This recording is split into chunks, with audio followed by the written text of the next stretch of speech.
नमस्कार दोस्तों, स्वागत है भिक्षु। हर दिन तथागत से कहता, मैंने मन को जीत लिया है, अब यह मुझे विचलित नहीं कर सकता। तो एक दिन गौतम बुद्ध ने कहा, ठीक है, तुम दक्षिण दिशा में भिक्षा मांगने जाओ, यही तुम्हारी आखिरी चुनौती है। फिर अगले दिन ही भिक्षु ने व्याकुल होकर कहा, मुझसे बड़ी गलती हुई, लेकिन अब मैं दोबारा उस दिशा में भिक्षा मांगने नहीं जाऊंगा। यह कहानी शुरू होती है जब एक बड़े प्रदेश का राजकुमार अपना राजमहल सब कुछ त्याग कर बौद्ध संघ में शामिल हुआ। शुरुआती दिनों में नए भिक्षु ध्यान करना सीखते।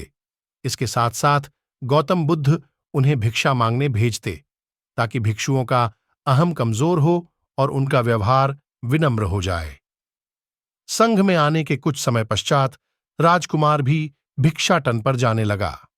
शुरू शुरू में सब ठीक था, लेकिन कुछ ही दिनों में घटना घटी, जिस कारण राजकुमार विचलित हो गया और उसने भिक्षाटन पर जाने से मना कर दिया। भिक्षाटन का नियम था कि भिक्षु केवल 2 घरों में भिक्षा मांगते और नहीं मिलती तो आश्रम वापस आकर जल ग्रहण करते। एक बार राजकुमार भिक्षु नगर में भिक्षा मांगने निकला और दूर सहयोग से भिक्षा नहीं मिली। शुरू में राजकुमार भिक्षु को निराशा हुई, लेकिन कुछ ही पलों में उसका मन शांत हो गया, जैसे कुछ हुआ ही ना हो। बिना प्रयास के आज भिक्षु बड़ा प्रसन्न था। उसने लौटकर गौतम बुद्ध से कहा, आज मुझे भिक्षा प्राप्त नहीं हुई, लेकिन मेरा मन शांत है, न किसी विचार ने मुझे परेशान किया। गौतम बुद्ध भिक्षु की सारी भावनाएं समझ रहे थे। तथागत ने कहा, अच्छी बात है, अब तुम कल महल की तरफ भिक्षा मांगने जाना। भिक्षु ने आज्ञा का पालन किया और अगले दिन भिक्षा मांगने निकल गया। कुछ देर बाद जब भिक्षु महल के आगे से गुजरा तो उसे अपना महल याद आ गया कि कैसे वह ऐशो आराम का जीवन जीता था। भिक्षु ने सोचा, महल में खाने को स्वादिष्ट पकवान मिलते और सेवा करने को कई नौकर होते और सभी प्रकार के सुख मिलते। ऐसा सोचते सोचते भिक्षु के मन में इच्छा हुई कि आज बढ़िया भोजन मिल जाए। तभी भिक्षु सचेत हो गया कि यह सब अतीत की स्मृतियां हैं और मैं केवल इन्हें देख रहा हूं। पुरानी यादों के ताजा होने से मन में कुछ इच्छाएं प्रकट हो रही हैं। यह भी मैं केवल देख रहा हूं। अगर मैं इन शारीरिक इच्छाओं को पूरी करने की लालसा रखूं तो मैं मन की शांत और यह जागृत अवस्था खो दूंगा। भिक्षु ने महसूस किया कि जब जब हम स्वयं को 2 कदम आगे ले जाते हैं, चेतना का स्तर ऊपर उठाते हैं, तब तब मन इस प्रकार के खेल खेलता है। जब हम मन को शांत करने लगते हैं, तब मन हमें बेचैन करने की पूरी कोशिश करता है। भिक्षु यह सोचकर बहुत खुश हुआ, क्योंकि आज उसने आत्मचिंतन से मन के बारे में गहरी समझ और सूक्ष्म दृष्टि प्राप्त कर ली। भिक्षु ने आश्रम आकर गौतम बुद्ध को सारी बात बताई और कहा, तथागत, आज मुझे आपकी कृपा से सूक्ष्म दृष्टि प्राप्त हुई। मन हमें बार बार इच्छाओं में उलझाना चाहता है। महल को देखकर मुझे भी पुराने सुखों का स्मरण हो आया, लेकिन आज भी विचार मुझे छू नहीं पाए। गौतम बुद्ध ने कहा, अच्छी बात है, कल नगर की दक्षिण दिशा में जाना, वहां एक हवेली है, वहां मन और विचारों पर उपदेश देकर आना। भिक्षु बहुत खुश हुआ। आज वो जल्दी जल्दी चल रहा था, क्योंकि वो उपदेश देने जा रहा था। पर दोस्तों, इस बार की यात्रा भिक्षु पर भारी पड़ने वाली थी। कुछ ही देर में भिक्षु हवेली पहुंचा और भिक्षा के लिए आवाज लगाई। आवाज सुनकर एक सुंदर युवती बाहर आई। भिक्षु ने सोचा कि इस युवती की सुंदरता को देखकर मेरे मन में कोई विचार नहीं आना चाहिए, क्योंकि मेरा यहां आने का प्रयोजन तो इसको उपदेश देना है। युवती ने भिक्षु को प्रणाम किया और कहा, आइए, पहले भोजन ग्रहण कीजिए। भिक्षु ने भोजन किया, फिर सोचा कि उपदेश देने से पहले थोड़ा आराम कर लेता तो अच्छा होता। भिक्षु यह सब सोच ही रहा था। इसी बीच युवती ने कहा, श्रीमान, आपने अभी अभी अन्न ग्रहण किया है, अब थोड़ा आराम कर लीजिए, फिर उपदेश शुरू करना। यह सुनते ही भिक्षु सतर्क हो गया।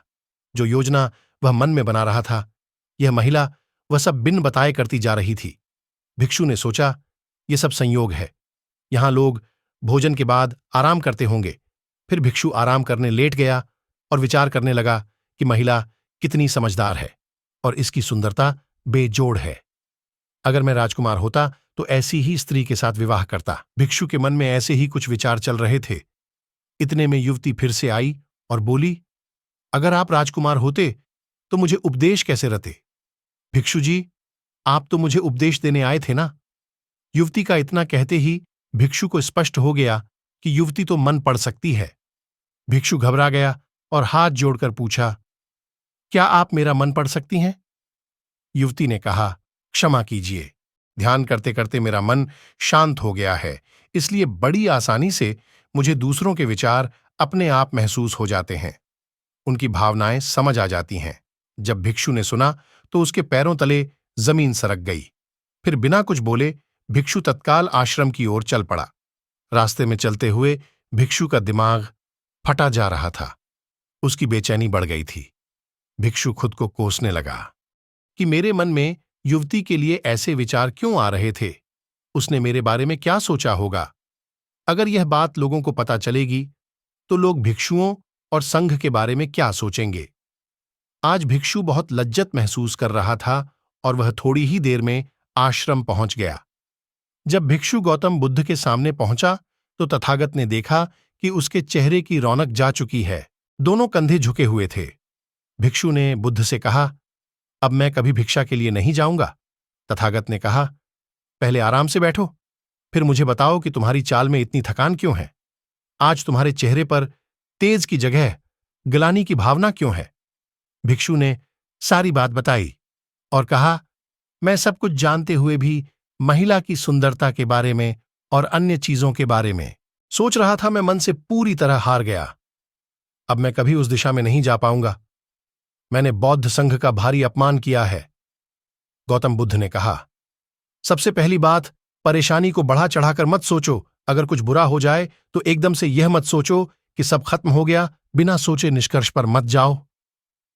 दूसरी बात, ध्यान दो कि कहीं तुम नकारात्मक विचारों के साथ अतिशयोक्ति करने वाले शब्दों का प्रयोग तो नहीं कर रहे, जैसे मैं हमेशा हारता हूं, जीवन में कुछ नहीं बचा, मैं मन से पूरी तरह हार गया, मेरे साथ कोई नहीं है, क्योंकि ऐसा करने से मन अति भावुक और विचलित हो जाता है और नकारात्मक विचारों के चक्र में फंसा रहता है। तथागत के शब्दों से राजकुमार भिक्षु के मन को सांत्वना मिली। भिक्षु ने पूछा, अगर मैंने अपने मन को जीत लिया था तो फिर मन ने मुझे परेशान क्यों किया? गौतम बुद्ध ने कहा, सबसे पहले यह समझो कि विचार पैदा कैसे होते हैं। पहले बाहर कुछ हुआ, फिर उस घटना के प्रति अंतर्मन ने प्रतिक्रिया की। इस कारण शरीर में भावना या सनसनी पैदा हुई। फिर इस सेंसेशन या फीलिंग के प्रति तुम्हारे सचेत मन ने यानी कॉन्शियस माइंड ने प्रतिक्रिया की। इस आखिरी स्टेप को हम विचार कहते हैं। भिक्षु ने पूछा, हमको परेशान करने की विचारों में इतनी शक्ति आती कहां से है गौतम? बुद्ध कहते हैं कि हम खुद विचारों को यह शक्ति प्रदान करते हैं। जब आप जजमेंट और सही गलत के टैग लगाकर विचारों को देखते हो तो उनके प्रति रिएक्ट करने लगते हो। एक विचार के साथ अन्य विचार भी सोचने लगते हो। जब तक आप खुद को जज करोगे तब तक मन आपको नीचा दिखाकर हावी होता रहेगा। भिक्षु ने पूछा, फिर मन शांत कैसे होगा? गौतम बुद्ध ने कहा, अगर विचार है तो शरीर में भावना भी महसूस हो रही है, क्योंकि हर विचार भावना के साथ प्रकट होता है।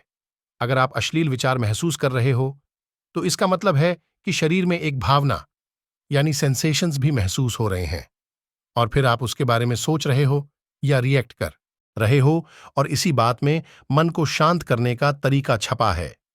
हर विचार को देखना कठिन है क्योंकि विचारों का वेग तेज है, लेकिन शरीर में महसूस हो रही भावना यानी सेंसेशंस को देखना आसान है, क्योंकि यह देर तक बनी रहती हैं। अगर इन्हें बिना जजमेंट के सही गलत का मतलब लगाए सिर्फ देखा जाए तो ये गायब भी हो जाती हैं।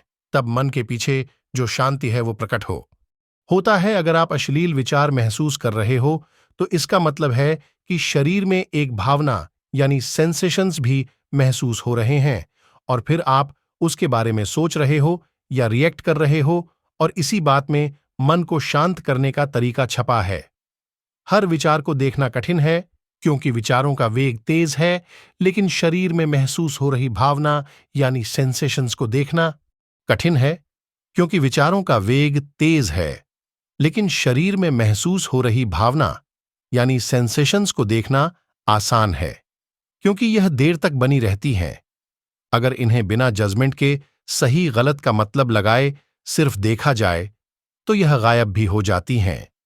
तब मन के पीछे जो शांति है वो प्रकट होती है और उस शांति में एहसास होता है कि मन हमारा कुछ नहीं बिगाड़ सकता। हमारा अंतर्मन कैसे ठीक होता है? नॉन जजमेंट से अगर हम किसी भी इंसान या घटना या फिर अपने मन को बिना जजमेंट के देखते हैं तो मन के साथ साथ अंतर्मन अपने आप स्वस्थ और शांत होने लगता है। अगर तुमने मात्र यह देखा होता कि इस औरत के प्रति विचार केवल मेरे अंतर्मन के रिएक्शन के कारण है और यह मैं केवल देख रहा हूं, मन में बहुत कुछ चल रहा है, लेकिन मैं सांस के प्रति सचेत हूं, मैं शरीर में होने वाली प्रतिक्रिया को देख रहा हूं, तब भी तुम सचेत होकर दृष्टाभाव में लौट आते। मन के पीछे जो शांति है वह हमारी सबसे बड़ी ताकत है।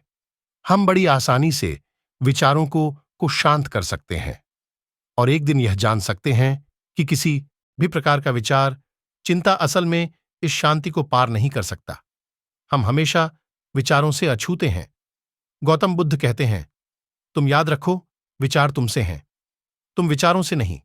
तुम हमेशा ही अपने विचारों से शक्तिशाली हो, अपने डरों और चिंताओं से शक्तिशाली हो। अब तुम अगले 7 दिन युवती के घर भिक्षा मांगने जाओगे और ध्यान रखना, अपने विचारों को जज मत करना। अच्छे बुरे विचार केवल तुम्हारा द्वार खटखटाते हैं।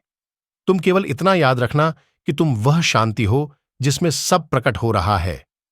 अगले दिन भिक्षु पूरे मार्ग जागृत होकर चला। महिला के घर जाने से पहले थोड़ी घबराहट हुई, लेकिन भिक्षु दृष्टाभाव में बना रहा। विचारों को शरीर में उठ रही भावनाओं को, डरों को, गिल्ट को, सबको बस देखता रहा। जब वापस लौटा तो वह पूरी तरह शांत था। आज उसमें मैंने मन को जीत लिया है, यह अहंकार भी नहीं था। आज उसने सही मायनों में मन को पार कर लिया था।